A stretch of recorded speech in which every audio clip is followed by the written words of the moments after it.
ભારતીય ન્યાય સંહિતા અધિનિયમ એ ગુનેગારો માટે લાલ આંખ અને ભોગ બનનાર માટે આશીર્વાદ સ્વરૂપ સાબિત થઈ રહ્યું છે. આ નવા કાયદા હેઠળ કોર્ટમાં ઝડપથી કેસ ચલાવવામાં સફળતા પ્રાપ્ત થઈ રહી છે. ગુજરાત સરકારે આ નવા કાયદા અંતર્ગત અનેક લોકોને સજા અપાવવામાં ખૂબ મોટી સફળતા પ્રાપ્ત કરી છે.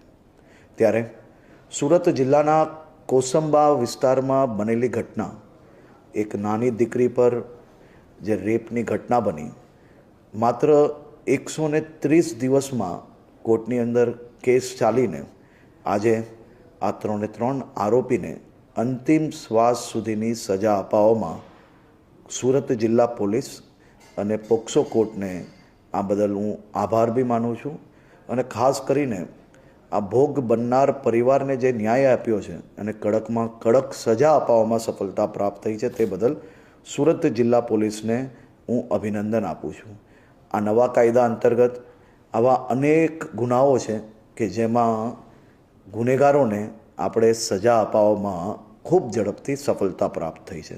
હું આ નવા કાયદા બદલ દેશના પ્રધાનમંત્રી આદરણીય શ્રી નરેન્દ્રભાઈ મોદીજી અને ગૃહમંત્રી શ્રી અમિતભાઈ શાહને ખૂબ ખૂબ આભાર માનું છું.